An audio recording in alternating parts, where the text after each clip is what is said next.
Welcome back to Cardistry News, where we cover the most recent news within the community. Our first story comes from Cardvolution.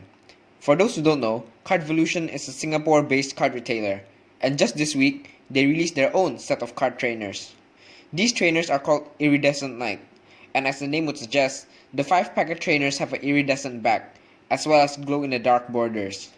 The cards were released at 8 AM EST, and are now sold out, despite the price.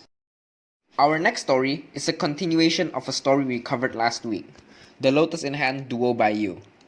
The votings for the colors resulted in a black and red colorway, which I personally found very interesting, as it quite is the polar opposite of the Arctic Duo color tone. The deck has a print run of just 1,000 decks, with the price of $16, and it sold out very quickly.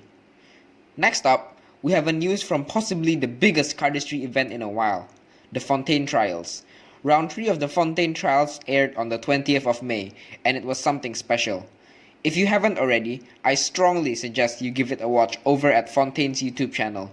From the 6 participants in the third round, only 2 would proceed to the finals. These 2 are Carter and Trevor, so a huge congratulations to the 2. The finals will be held on the 6th of July, and it will be quite the wait until then.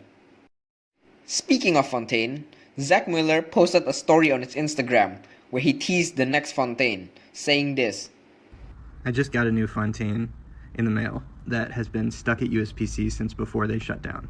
So I've been waiting like 2.5 months. It was supposed to come out in early April. And I can't show you the deck now. You probably won't see it for a while. But it's the craziest fucking thing I've ever done. And I didn't know if it would work. And it's fucking insane. And I wish I could show you. But like for the past hour, I've been like shaking, or not shaking, but like my body's been vibrating. It's like I've taken ecstasy. It's fucking insane. And when you guys see this deck, you're gonna know which one it is. It's fucking crazy. I can't wait. So, what do you think the next Fontaine is? Still on the topic of Fontaines, we have some drama regarding Fontaine this week. A cardist by the name of Lucas posted this on his Instagram. He said that Fontaine didn't pay him for his work.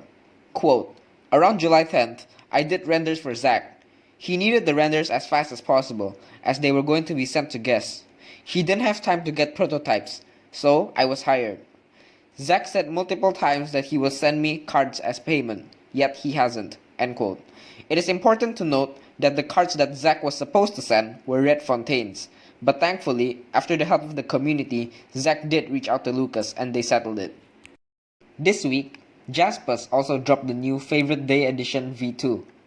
For those who don't know, the Favorite Day Edition V2 has a print run of 1,500, and it is supposed to be released worldwide. But due to the current pandemic situation, Jaspers needed to test the shipping, resulting in a small release of just 150 of those decks, only to the US and to Singapore.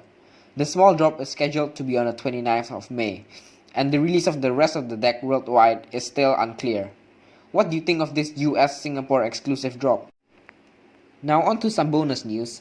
Occupied Cards posted a video revealing the reason behind the design of the Flare playing cards, showing us the spinning deck design concept from Axis playing cards.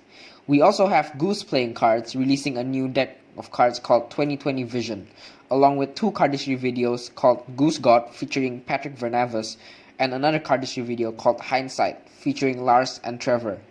That's basically about everything that happened this week. Thanks again for watching the second episode of Cardistry News. If you want to follow up on what's going on in the community, consider subscribing as well as following our Instagram page at Cardistry News. Alright, bye.